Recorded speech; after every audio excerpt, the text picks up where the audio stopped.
Fahri Hamzah mengatakan bahwa ada pihak-pihak tertentu yang akan masuk ke dalam pemerintahan Prabowo, namun demikian ingin menyingkirkan Gibran Rakabuming Raka, ingin memecah persatuan dengan Joko Widodo, dan itulah PDIP. Ya, inilah Fahri Hamzah yang mencurigai hal itu. Kita dengarkan Saya sama-sama. ada kecurigaan, kami ada kecurigaan terus terang aja. Banyak yang motifnya bukan untuk bersatu. Tapi paling tidak mereka dua punya motif yang menurut saya harus. Yang pertama adalah motif untuk memecah persatuan yang sudah muncul di antara Pak Prabowo dan Pak Jokowi. Menurut saya kita tidak bisa berkoalisi dengan kelompok yang ingin memecah apa yang sudah solid. Iya, betul. Ada yang ingin mengganggu kepemimpinan Pak Prabowo dengan Mas Gibran terlebih dahulu misalnya di tengah jalan. Ini adalah niat-niat berkoalisi yang tidak ikhlas. Kalau mau ikhlas, terima hasil pemilu, nyatakan hasil pemilu, ungkapkan terima kasih kepada Pak Prabowo dan Pak Jokowi yang telah mempersatukan kita. Saya ada kecurigaan. Itulah Fahri Hamzah yang mencurigai bahwa ada pihak-pihak khususnya di mana PDI memecah belah antara Pak Prabowo dan Jokowi dengan menyingkirkan Gibran Rakabuming Raka sebagai wakil presiden. Demikian Prabowo Subianto menegaskan tidak mau dia menjadi pemimpin pecah belah bangsa. Prabowo Subianto tidak mau jadi pemimpin di atas perpecahan bangsa. Tidak mau dan jangan berharap saya mau ikut-ikut dalam hal-hal yang bisa memecah bangsa. Lebih baik saya tidak usah jadi apa-apa. Lebih baik saya tidak mendapat apa-apa daripada bangsa ini ribut dan pecah. Kita harus bersatu dan saya akan bekerja dengan seluruh tenaga saya untuk menjaga persatuan dan kesatuan bangsa Indonesia. Akal bulus PDIP disampaikan oleh Deddy Sitorus mengatakan kasihan kepada Prabowo Subianto, dan ini tentu saja dalam rangka untuk menyingkirkan Gibran. Dedi, ada saja akal bulusmu ketahuan. Untuk memutus syahwat kekuasaan yang terus-menerus dipertontonkan oleh seorang Joko Widodo. Kami terus terang bersimpati dan kasihan melihat Presiden Prabowo ketika beliau tidak dihormati selayaknya sebagai seorang presiden. Bayangkan seorang presiden setelah melakukan kunjungan kerja pada hari Minggu di luar hari kerja, mengunjungi lahan food estate di Merauke, harus terbang ke rumah seorang mantan presiden, dan kemudian kesan kami dari gestur beliau dipaksa menjadi seorang influencer calon gubernur. Hati kami tersakiti. Betul-betul itu sesuatu penghinaan.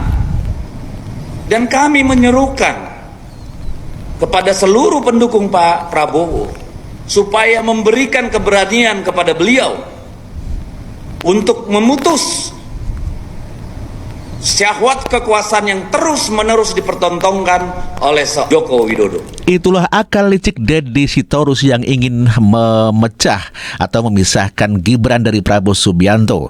Deddy Sitorus mengatakan dia begitu sangat kasihan kepada Prabowo Subianto. Tidak sesuai dengan apa yang dikatakan terdahulu. Dia mengatakan kalau Gibran mendukung Prabowo akan dipecat. Namun sekarang kenapa dia malah membela Prabowo? Ada saja Deddy. Ya, kalau Gibran dukung Prabowo langsung dipecat. Itulah ucapan Deddy Sitorus. Berbeda dengan sekarang. Dahulu sangat membenci Prabowo, namun sekarang kenapa menjilat lidah sendiri? Bang Deddy, Bang Deddy, kalau melihat tadi kan Bang Deddy mengatakan ya ada gimmick-gimmick yang dilakukan dari Mas Gibran. Mas Gibran ini kan kita tahu juga merupakan kader. Apakah artinya dilihat ini loyalitasnya dipertanyakan atau saat ini melihatnya masih aman-aman saja, on the track aja? Ya.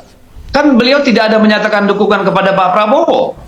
Kalau ada sudah pasti seketika kita pecat, Mbak. Ya, tapi kan beliau tidak ada mengatakan bahwa dia mendukung Prabowo atau siapapun. Itu yang pertama. Yang kedua, saya tegaskan di sini karena saya dengar pembicaraan telepon itu, saya ada ketika Pak Sekjen nelpon. Tidak ada dia dipanggil, dia menawarkan datang. Ya. Jadi kalaupun dia kemudian di media mengatakan dia dipanggil, itu gimmick politiknya mungkin untuk menjaga wibawanya, ya terserah saja gitu. Saya tidak mendengar Pak Sekjen memanggil dia dalam konteks apa yang dilakukan malam sebelumnya. Tidak ada sama sekali. Bang Deddy?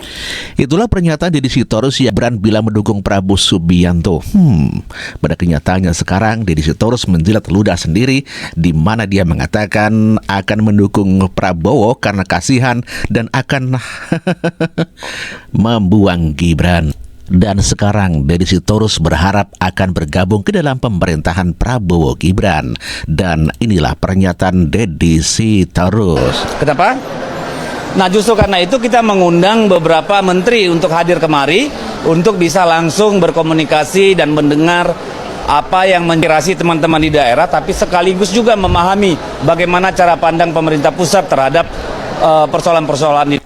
Mau gabung Prabowo, tapi ada syaratnya. Guys, ada gosip baru nih. Dengar-dengar PDIP mau gabung koalisinya Prabowo asal permintaannya terpenuhi. Wah, apalagi nih permintaannya guys. Apalagi posisi PDIP selama ini juga terus berlawanan sama Prabowo kan ya. Jadi kalau Megawati dan Prabowo ketemu, jadi angin segar buat politik di Indonesia. Dengar-dengar nih guys, PDIP tuh maunya Budi Gunawan jadi menteri di kabinet Prabowo. Baru PDIP mau gabung. Posisi Budi Gunawan sendiri memang bukan kader PDIP guys, tapi dekat dan terafiliasi sama PDIP. Walaupun kader PDIP kayak Andreas Hugo bilang nggak etis kalau sebut nama sekarang karena kalau nggak sesuai prediksi jadinya nggak enak. Wah, menarik nih guys. Menurut kalian syarat PDIP ini beneran apa enggak ya? Atau Ya, PDIP terang-terangan tidak mau menjadi oposisi dan ingin bergabung ke dalam pemerintahan Prabowo Gibran.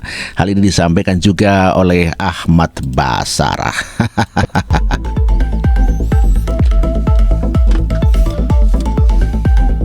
Salah satu dari 8 amanat yang Ibu Mega titipkan kepada saya untuk disampaikan ke Pak Prabowo lewat Abu Janji adalah pertama, Ibu Mega mengatakan bahwa PDI Perjuangan tidak menganut paham sistem pemerintahan presidensial.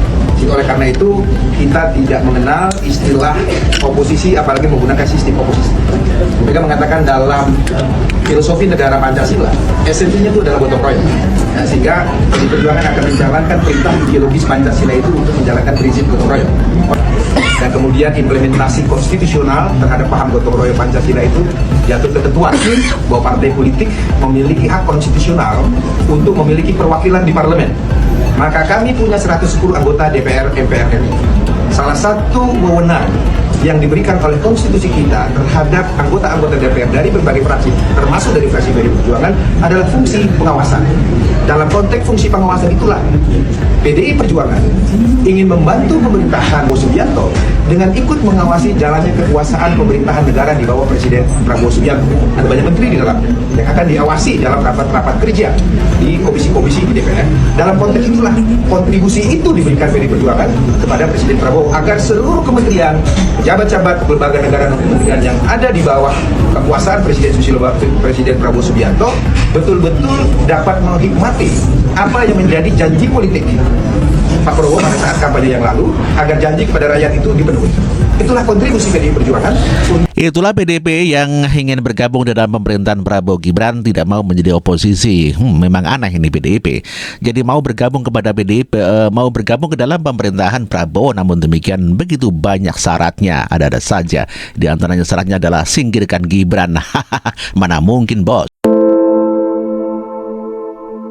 Saya pernah mendengar bahwa Pak Prabowo itu ya mengatakan ya itu nggak mungkin untuk meninggalkan Pak Jokowi. Pak Jokowi itu adalah bagian inheren dari Pak Prabowo, baik dari segi pelaksanaan programnya, penghargaan, kesempatan-kesempatan yang begitu luar biasa yang dan kontribusinya dalam pertarungan kemarin, kan? Adanya Gibran gitu. Jadi menurut saya pada hari ini memang bolanya balik lagi ke tangan Ibu Megawati gitu. Bagaimana merumuskan term and condition yang bisa diterima oleh Pak Prabowo. Karena kalau bicara de facto, pada hari sebetulnya Pak Prabowo tuh nggak perlu amat dengan PDI. Karena kursi parlemen yang mendukung koalisi Indonesia Maju itu sudah mencapai 82%. Kursi PDI itu di DPR per hari ini sekitar 18% dari total keseluruhan kursi yang ada.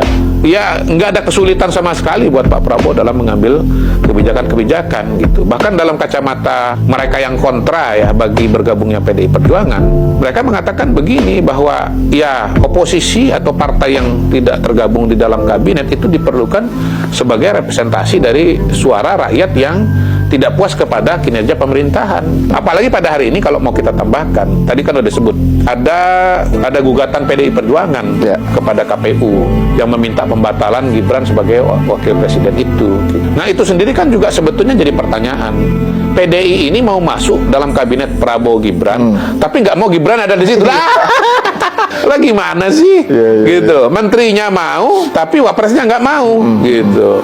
Nah, ya, tapi ini kan penyakit kronis juga. Sekarang ini kan menterinya mau, presidennya nggak mau. Maksudnya nggak mau sama Pak Jokowi. Jadi ini memang penyakit lama ini PDI Perjuangan pada hari. Nah, itu makanya